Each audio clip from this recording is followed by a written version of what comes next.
Hello guys, welcome to spectator. Referring மீட்டிங்கில் என்னென்ன நடந்துச்சு, அது மட்டும் இல்லாமல் நம்ம இந்தியன் டீமோட நியூ அசிஸ்டன்ட் கோச் என்ன சொல்லியிருக்காரு, டீட்டெயிலாக பார்க்கலாம் வாங்க.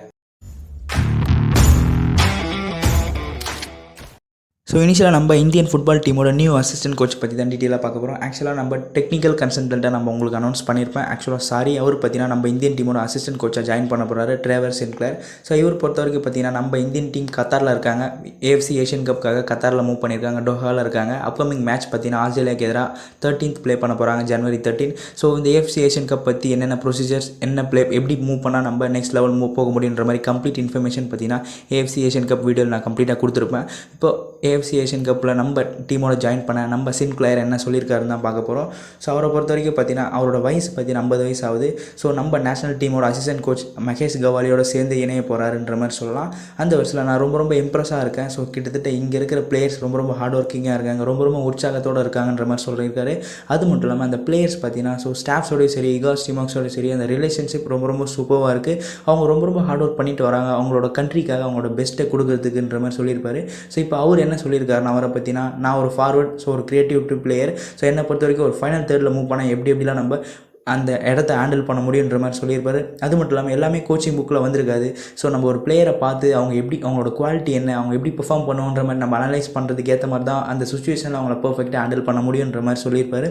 அது மட்டும் இல்லாமல் பார்த்தீங்கன்னா செட் பீசஸ் பொறுத்த வரைக்கும் பார்த்தீங்கன்னா ஃபுட்பால் மேட்ச்சில் ரொம்ப முக்கியம். ஸோ கார்னர்ஸ், ஃப்ரீ கிக்ஸ், அதாவது த்ரோ இன்ஸ், ஸோ இந்த மாதிரிலாம் நம்ம சொல்லியிருக்கலாம். பட் அதில் நம்ம ரொம்ப ஒர்க் பண்ணால் அது ரொம்ப ஹெல்ப்ஃபுல்லாக இருக்கும் நம்மளுக்குன்ற மாதிரி சொல்லியிருப்பாரு. ஸோ இதோட மெயின் ரோல் என்னென்னா செட் பீஸ்லேயும் சரி, அது மட்டும் இல்லாமல் த்ரோ இன்ஸ், கார்னர்ஸ்லாம் இந்தியன் டீம் ஒரு கோல் ஸ்கோர் பண்ணுறதுக்காக ரொம்ப முக்கியமாக தேவைன்ற மாதிரி இவரை பற்றினா அனௌன்ஸ் பண்ணியிருக்காங்க. ஸோ நம்ம all Indian football federation. So அந்த வருஷத்தில் இவர் பார்த்தீங்கன்னா ஸோ ஆல்ரெடி பார்த்தீங்கன்னா Indian team last couple of இயர்ஸில் பார்த்தீங்கன்னா ரொம்ப நல்ல க்ரோத்தை சந்திச்சுட்டு வந்திருக்காங்க. அது மட்டும் இல்லாமல் சுனில் சேத்ரியை பற்றி எல்லாருக்குமே தெரியும், ரொம்ப முக்கியமான இடத்த பதிச்சுட்டு வந்துட்டுருக்காரு வேர்ல்டு ஆஃப் ஃபுட்பால்ன்ற மாதிரி சொல்லியிருப்பார். அது மட்டும் இல்லாமல் பிச்சில் அவர் பெர்ஃபார்ம் பண்ணுறது மட்டும் நம்ம கான்சன்ட்ரேஷன் பண்ணாமல் அதுக்கு அவர் எவ்வளோ அவுட் சைட் ஆஃப் பிச்சில் டெடிகேட் பண்ணியிருக்காரு, அதே நம்ம கான்சன்ட்ரேஷன் பண்ணியோன்ற மாதிரி சொல்லியிருக்காரு.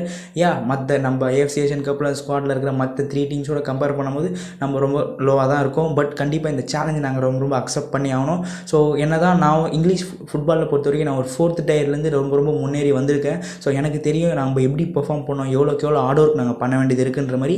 ஸோ என்னை பொறுத்த வரைக்கும் பார்த்தீங்கன்னா பிளேயர்ஸ் 11 பேருக்கும் பார்த்தீங்கன்னா ஸோ அந்த சேம் மைண்ட் செட்டை கொண்டு வரது, அந்த கல்ச்சர் பார்த்தீங்கன்னா கொண்டு வரது தான் என்னோட ஆசை பொறுத்த வரைக்கும். ஸோ அதை தான் நாங்கள் டெவலப் பண்ணிட்டு வரோம், அதுக்காக ஹார்ட் ஒர்க் பண்ணிட்டு வரோம். ஸோ 11 பேரும் பார்த்தீங்கன்னா சரியான எண்ணத்தோட போட்டி போட்டாங்கன்னா கண்டிப்பாக என்ன ஒரு பிக் டீமாக இருந்தாலும் அசால்ட்டாக அந்த டீமை தோக்கடிக்க முடியும். ஸோ 11 பேரும் பார்த்தீங்கன்னா ரொம்ப ஹார்ட் ஒர்க் பண்ணணும். அது மட்டும் இல்லாமல் ரொம்ப ஒரு வின்னிங் முனைப்போட செயல்பட்டால் கண்டிப்பாக இந்த மேட்ச்சை நாங்கள் சூப்பராக எதிர்கொள்ள முடியுன்ற மாதிரி சொல்லியிருப்பாரு. கண்டிப்பாக எங்களோட கேமுக்கு நாங்கள் ரொம்ப ஃபைட் பண்ணுன்ற மாதிரி சொல்லியிருக்காரு. ஸோ நம்மளோட நியூ இந்தியன் டீமோட ஹெட் கோச், அதாவது assistant coach Trevor. Next ISL referees பற்றி கண்டிப்பாக எல்லாருக்குமே தெரியும். ஸோ ரொம்ப போர் டிசிஷன் தந்துட்டு வராங்க. முக்கியமான மேட்சஸில் தோக்கிறதா இருக்கட்டும், அந்த டீம் எவ்வளோ ஹார்ட் ஒர்க் பண்ணிட்டு வராங்க, பட் அதுக்கு அந்த கிரெடிட்ஸ் அவங்களுக்கு கிடைக்கிறதா இருக்கட்டும், ஃபேன்ஸோட ஒரு எமோஷனலில் ரொம்ப விளையாடுறாங்க. ஸோ அந்தளவுக்கு ரொம்ப பெயின்ஃபுல்லாக இருக்குது. ஒரு பக்கம் இட்ஸ் காமன்ற மாதிரி நம்ம சொல்லிட்டு போனாலும், மறுபக்கம் அது நம்மளுக்கு அஃபெக்ட் ஆகும்போது ரொம்ப பர்சனலாக அந்த நெக்ஸ்ட் ஒரு கப்புள் ஆஃப் டேஸ் பார்த்தீங்கன்னா ரொம்ப பேடாக ஃபீல் பண்ணுறோம் அந்த கேம் லூஸ் பண்ண காரணத்தினால. ஸோ அந்தளவுக்கு கிளப்ஸையும் சரி, ஃபேன்ஸையும் சரி ரொம்ப டிசப்பாயின்ட் பண்ண அந்த ரெஃபரிங் டிசிஷனை பற்றி ஆல் இந்தியன் ஃபுட்பால் ஃபெடரேஷன் பார்த்தீங்கன்னா ஒரு மீட்டிங் அரேஞ்ச் பண்ணாங்க. அந்த வருஷத்தில் அந்த மீட்டிங்கில் என்னென்ன நடந்திருக்குன்ற மாதிரி பார்க்க போகிறோம். ஸோ சண்டே December 31 பார்த்தீங்கன்னா 2023 ஆல் இந்தியன் ஃபுட்பால் ஃபெடரேஷன் பார்த்தீங்கன்னா ஸோ நெக்ஸ்ட் லெவல் எப்படி கொண்டு போகணும், இந்த மிஸ்டேக்ஸ்லாம் மினிமைஸ் பண்ணுறதுக்காக ஒரு ரெஃப்ரி ரிவ்யூவிங் மீட்டிங்கை பார்த்தீங்கன்னா ஆர்கனைஸ் பண்ணாங்க. அந்த வருஷத்தில் பார்த்தீங்கன்னா all Indian football federation Kalyan Chaubey, அது மட்டும் இல்லாமல் எக்ஸிக்யூட்டிவ் கமிட்டி மெம்பர்ஸ், அப்புறமா state development committee members, refereeing committee, அது மட்டும் இல்லாமல் ஐஎஸ்எல்ல இருக்கிற 12 கிளப்ஸோட அதாவது 12 ரெஃப்ரிஸும் பார்த்தீங்கன்னா அதில் ஜாயின் பண்ணியிருந்தாங்கன்னு சொல்லலாம். அந்த வருஷத்தில் ஸோ January 2023 ஆரம்பத்திலே பார்த்தீங்கன்னா ஸோ ஏகப்பட்ட ரெஃப்ரீஸ்க்கு பார்த்தீங்கன்னா ஒரு ப்ராப்பர் கைடன்ஸ், ஸோ தியரிட்டிக்கலாகவும் சரி, ப்ராக்டிக்கலாகவும் சரி, so all Indian football federation, FIFA and FSDLோடு சேர்ந்து பார்த்தீங்கன்னா ஒரு ப்ராப்பர் கைடிங், ஸோ கோச்சிங் பண்ணிட்டு வந்தாங்கன்ற மாதிரி சொல்லியிருந்தாங்க. அது மட்டும் இல்லாமல் கிட்டத்தட்ட 5 ஜோனல் ரெஃப்ரி டெவலப்மெண்ட் ஆஃபீஸர்ஸை பார்த்தீங்கன்னா நாங்கள் அப்பாயின்மெண்ட் பண்ணியிருக்கோம், அவங்களோட நாலேஜ் நெக்ஸ்ட் லெவல் கொண்டு போகிறதுக்குன்ற மாதிரி சொல்லியிருப்பாரு. ஸோ ஆஸ் அஃபிஷியல் அண்ட் அட்மினிஸ்ட்ரேட்டராக பார்த்தீங்கன்னா எங்களோட பொறுப்பு இதுதான். ஸோ முடிஞ்ச வரைக்கும் எங்களோட மிஸ்டேக்ஸை நாங்கள் மினிமைஸ் பண்ண பார்ப்போம். அது மட்டும் இல்லாமல் ஸோ உண்மையாகவே நாங்கள் மறைமுகமாக போகவும் விரும்பலை. ஸோ ஒரு 15% நீங்கள் எடுத்து பார்த்தீங்கன்னா உண்மையாகவே அது ஆக்சுவலாக பார்த்தாலே தெரியுது ரெஃப்ரீஸோட நார்மல் மிஸ்டேக் தான். ஸோ கண்டிப்பாக அதை நாங்கள் குறைக்க ரொம்ப ஹார்ட் ஒர்க் பண்ணிட்டு வரோன்ற மாதிரி சொல்லியிருக்காரு. ஸோ அது மட்டும் இல்லாமல் ஸோ இந்த முக்கியமான மீட்டிங்கோட காரணம் என்னென்னு பார்த்தீங்கன்னா ஸோ பிளேயர்ஸும் சரி கிளப்பும் சரி ரொம்ப ஹார்ட் ஒர்க் பண்ணிட்டு வராங்க. அவங்களுக்கு அந்த கிரெடிட்ஸ் இந்த மிஸ்டேக்ஸ் பார்த்தீங்கன்னா ரொம்ப போகாமல் தவிர்க்குது. அது மட்டும் இல்லாமல் கிளப்ஸ் ஏகப்பட்ட இன்வெஸ்ட்மெண்ட் பண்ணிட்டு வராங்க. பட் இந்த மாதிரி சின்ன மிஸ்டேக்ஸ் அவங்களை அடுத்த லெவல் கொண்டு போகாமல் தவிர்க்குது. அது மட்டும் இல்லாமல் ஃபேன்ஸ் ரொம்ப எமோஷனலாக அஃபெக்ட் ஆகிறாங்க. ஸோ இது எல்லாமே பார்த்தீங்கன்னா கையாளுறது எங்களுக்கு ரொம்ப முக்கியமாக சேலஞ்சிங்காக இருக்குது. ஸோ கண்டிப்பாக இதுக்கப்புறம் இந்த மாதிரி நடக்காமல் நாங்கள் பார்த்துப்போன்ற மாதிரி ரொம்ப நம்பிக்கையை தெரிவிச்சிருக்காரு. அது மட்டும் இல்லாமல் ஸோ ஏகப்பட்ட இன்ஃபர்மேஷன் நாங்கள் கலெக்ட் பண்ணாலும் ஸோ ஆல்மோஸ்ட் ஒரு கிளப்னு எடுத்திங்கன்னா 10 மேட்ச் ப்ளே பண்ணுறாங்கன்னா அதில் ரொம்ப முக்கியமான மேட்ச்சில் அவங்க தோக்கடிக்கப்படுறாங்க இந்த புவர் டிசிஷனால். ஸோ 20% பார்த்தாலே எங்களுக்கு தெரியுது. ஸோ கண்டிப்பாக இதுக்கப்புறம் இதெல்லாம் நடக்காமல் இருக்க நாங்கள் ரொம்ப பார்த்துப்போன்ற மாதிரி சொல்லியிருக்காரு. ஸோ அது மட்டும் இல்லாமல் அந்த ரெஃப்ரிங்கை பார்த்தீங்கன்னா நாங்கள் ஒரு ஃப்ரீயாக அவங்களோட ரோல் அவங்க நல்லா பண்ணுறதுக்காக அவங்களோட ஒரு ஃப்ரீயை நாங்கள் கொடுத்து ஆகணும். ஸோ இண்டிபெண்டன்ஸையும் நாங்கள் உங்களுக்கு கொடுத்தாகணும். ஸோ அதுக்கேற்ற மாதிரி அவங்கள நெக்ஸ்ட் லெவல் கொண்டு போகிறதுக்கு ரொம்ப உதவியாக இருக்குன்ற மாதிரி சொல்லியிருக்காரு. ஸோ கண்டிப்பாக ரெஃப்ரீஸை மட்டும் எஜுகேட் பண்ண நாங்கள் விரும்பலை. ஸோ அந்த ரெஃப்ரீஸோட ரூல்ஸ் அண்ட் ரெகுலேஷன்ஸ் தெரியாமல் ஒரு சில பிளேயர் பார்த்தீங்கன்னா அதையும் கிரிட்டிசைஸ் பண்ண பார்க்குறாங்க.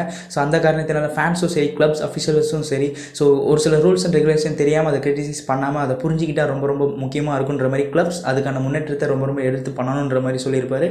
ஸோ ஹோப் சென்னை எஃப்சியும் சரி அது மட்டும் இல்லாமல் ஏகப்பட்ட கிளப்ஸும் சரி முக்கியமான மேட்சஸில் புவர் டிசிஷன்லாம் தோற்றுருப்பாங்க. ஸோ ஹோப் இதுக்கப்புறம் all Indian football federation and மீட்டிங்கில் இதுக்கப்புறம் அது குறைக்கப்படும்ன்ற மாதிரி பேசியிருக்காங்க. ஸோ உங்களோட தாட் சொல்லுங்கள். இதுக்கப்புறம் குறைக்கப்படுமா இல்லை வேறு எலைட் வந்தால் தான் இதுக்கப்புறம் குறைக்க முடியுன்ற மாதிரி சொல்கிறீங்களா?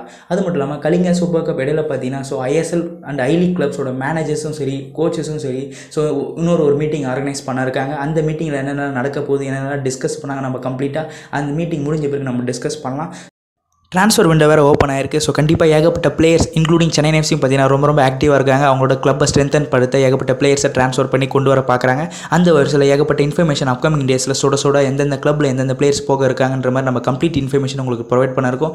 ஸோ மோர் இன்ஃபர்மேஷன் ஸ்பெக்டேட்டரை ஃபாலோ பண்ணிப்பீங்கன்னு எதிர்பார்க்குறேன். Let's go Indian football.